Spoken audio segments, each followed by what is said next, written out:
as he stepped out from behind a tree and helped Bilbo climb down out of the Bilbo Baggins. Don't you realize that the trolls must have a cave? Then the stone door swung open. There were bones on the floor and a nasty smell all inside. Ew, it must have smelled There was like a good deal of food jumbled carelessly on It the must have shelves and smelled on the like ground.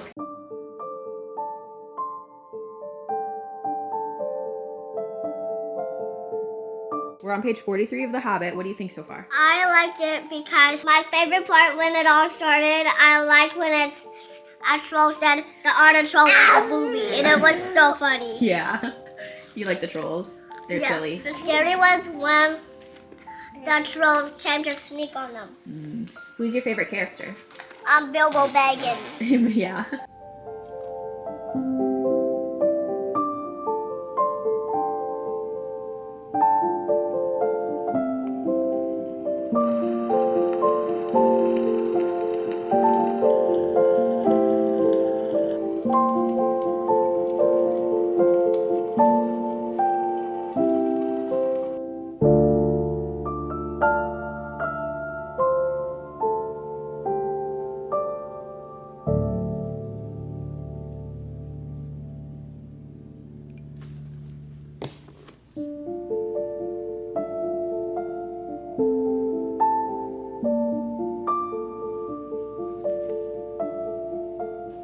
Hello, my precious, and welcome to another video. If you couldn't tell from the title, the thumbnail, the book that I'm holding, and my cozy Hobbit hole ambience, we're reading The Hobbit for the first time ever. And I also made some Hobbit food. I made fried haddock with lemon, and it's all AIP friendly, which isn't very Hobbit of me, but I'm trying to figure out what is causing my flare-ups. So I'm also having a fun drink. This is also autoimmune friendly. Again, not very Hobbit of me, but it's fun and it's bubbly, so I feel like Bilbo would like it. So I have it. Today, or tonight rather, I am in my Hobbit hole, about to read The Hobbit and eat some Hobbit food and have some Hobbit drink while my little Hobbits sleep, and I'm gonna have a fun time. And I'm going to take you guys along with me. I'm currently writing my own fantasy book, but I thought, let me just put this on pause and read all of the OG fantasy series first, because I feel unqualified to write fantasy without having read The Hobbit, The Lord of the Rings, Game of Thrones, Harry Potter, The Hunger Games, technically dystopian, but dystopian is kind of fantasy. I became a reader a bit late in the game, and everything is just sounding the same, and it's put me in a bit of a slump. So I'm changing things up. I'm reading some different books as I discover my reading taste, which this is all going to be in a future video where I go through and completely gut my shelves and get rid of a bunch of books that BookTok made me buy that were actually really horrible and absolutely sucked. And I'm replacing them with books that I either know I'm gonna like or authors who I've already read and loved. It took me a couple years to find my reading taste, and now I feel like I've nailed it down pretty well. So redoing my bookshelves, and I'm pausing my work in progress to go back and read the classic fantasy series. And the first book that I'm starting with is The Hobbit by none other than J.R.R. Tolkien, aka the founding father of fantasy. I have watched the Lord of the Rings movies, but I have not watched The Hobbit. I have not read The Hobbit. And honestly, all of the Lord of the Rings movies are kind of like a fever dream to me because my husband and I watched them really late at night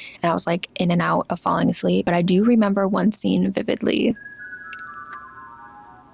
Anyways, I actually started reading this a few months ago. I was reading it to my daughters, and they're only 2, 4, and 5, so it was taking forever. They kept having to go to the bathroom. They kept losing interest. I was like, you know what? You're a little young. Let's wait a few years and we'll revisit this idea. So now I'm reading it just by myself, and I'm flying through it. I'm currently on page 100. I'm just gonna sit down and listen to the audiobook while I eat my Hobbit food in my Hobbit hole with my Hobbit ambiance and my Hobbit book, and then I'll give you guys an update. I will say I'm having a very hard time keeping track of all of the dwarves. I think there's like 20 of them, but also I've been listening to this as an audiobook whenever I'm doing my cleaning or cooking, so I feel like I might be missing some things here and there. But now that I have like the foundation of the story and I'm 100 pages in, I kind of want to do it with eyes on paper because it just feels cozier. This feels not like a book, but like a story. This just reads like nostalgia. It just feels like nostalgia. It feels like a story that needs to be told versus a book that is supposed to be read, if that makes any sense. And I also kind of feel like so much is happening, yet nothing is happening.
absolutely demolished that food. So I didn't get very far in the audiobook because I was eating really fast. I was really hungry, okay? But that's true Hobbit form. Those little things are always hungry, so it's on brand for the night. I'm currently on page 117, and I just finished the scene where Gandalf and Bilbo and all of the dwarves meet Beorn or Beorn. I think the audiobook said Beorn, but that whole scene where like they were trying to get safe passage and there's this big old slightly crotchety guy that they're asking for help from. The comedic timing of his writing on whenever the dwarves kept coming in twos, it was basically the exact same thing as what they did to Bilbo in the beginning of the book, where all of a sudden all of these dwarves are at his doorstep, and just having Bilbo be on the other side of that showed a lot of progress to be like, oh, Bilbo is actually a part of this group now and he's on this adventure with them. Everybody that we've met aside from the group on the adventure, you're just passing by to say hello and then you're moving on. But I really like his character and I hope that we can see him again either in this book or in the future Lord of the Rings books. I'm also absolutely loving just how cozy this book is reading. I kind of expected it to be harder to read than it actually is. You can kind of just let your brain go and be along for the ride. Reading this makes me feel like I'm a kid again, even though I did not read this when I was a child. It just gives that feeling of everything being so grand and so magical. I'm really, really having a fun time. I'm gonna go get cozy and see how much I can read before my eyes betray me and I fall asleep.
It's past my bedtime and I can barely formulate a coherent sentence, so I'll come back with my final thoughts in the morning. It is many moons later and I have finally gathered my thoughts. I'm sorry if there's like humming in the background. Our heat is completely out, so we have a bunch of portable heaters running all around the house. So I'm sorry if that's annoying. And I have to whisper because it's like 6 in the morning and I don't want to wake my kids. So hopefully that's not too distracting. But what a wild ride this book was. I don't know if I've ever had a reading experience like this before, where a book was just slow, meandery, but like you don't mind. It's fun. And then all of a sudden you're like wrapped up in a way that you didn't realize. So for the beginning, I want to say like half of the book, it was a really slow read for me, and it was sitting at like a 3-star, but not a bad 3-star, but just like a fun, cozy time. And then by the last like 25%, it just like the tone of the book completely shifted to where we had Bilbo going from a introverted homebody to a underdog hero of sorts. It did take a while for him to obviously get into the meat of the plot, but once we got there, I was like eating it up. I stayed up super late, like you guys saw, to finish this book, and I was like, you know what, this has got to be at least a 4-star. And then months go by of me filming this right now to whenever I started reading the book, and I just can't stop thinking about it. And I don't know if it's because I'm watching the movies slowly and that's why it's still on my mind, but I just keep thinking back on quotes in this book and characters in this book, and I feel like I should change it to a 5-star rating. And that's such a weird reading experience for me, going from like, okay, this is fun, maybe 3-star, to like, okay, this is really good, 4-star, to I spend months and I'm still thinking about these characters, so it should probably be a 5-star. Like that doesn't happen often, but I feel like that's the case for this book. And I wanted to finish watching the movies before I filmed this outro, but Daniel has been going on underways and I'm watching the movies with him, and it feels like a betrayal if I finish without him. So we are 20 or 30 minutes into the third and final movie, which I didn't know there was 3 movies. How can a 300-page book be put into 3 movies? They added a lot of stuff, that's how. I'm sure the third movie is going to be my favorite of the bunch, just because the last part of the book was my favorite part of this book. There's a lot of differences from the book to the movie. Like they added characters that were just never in the book at all. The book has a lot more hopeful, almost whimsical feelings to it, whereas the movies have a lot more grim and dark undertones in it, which I'm not mad about, but it definitely is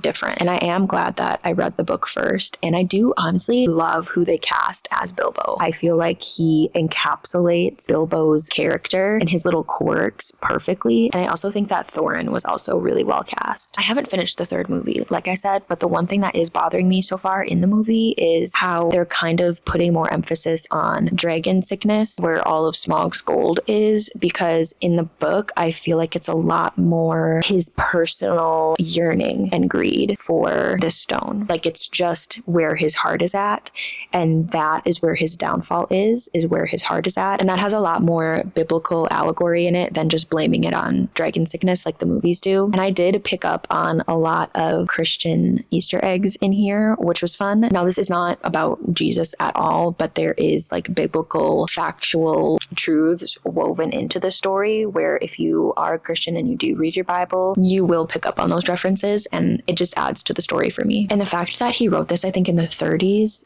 I already want to reread this book. Like, it's such a weird reading experience. Like, I don't know how to describe it to you guys. At first, I was like, this is slow. I don't know if I'm going to like it. I don't know if I'm going to care. And then I was rooting so hard for these characters, and I just can't stop thinking about them, and I already want to reread the book. Like, what a weird experience. But those are my thoughts. I think I have to give this book 5 stars. Throughout their journey, all seasons happen, but just like the cozy, nostalgic feel of this book, I feel like would be perfect for the fall and winter time. So this is your sign. If you have not read The Hobbit yet, it needs to be on your 2026 TBR. As you can see, I have the next 3 books in the Lord of the Rings universe, and I feel like I need to get into them. If you want to see another reading vlog of me reading all of these books, definitely let me know and I can do that. But this was so fun. This book just felt like a nice warm hug with a dash of dragons and lore. Perfection. I hope that wasn't out of focus the whole time. I just realized my face tracking turned off, and I don't know when that happened, but The Hobbit by J.R.R. Tolkien, 5 stars. That's all for today's video. Thank you guys so much for watching. I pray you have a blessed day, and I'll see you in the next one. Bye!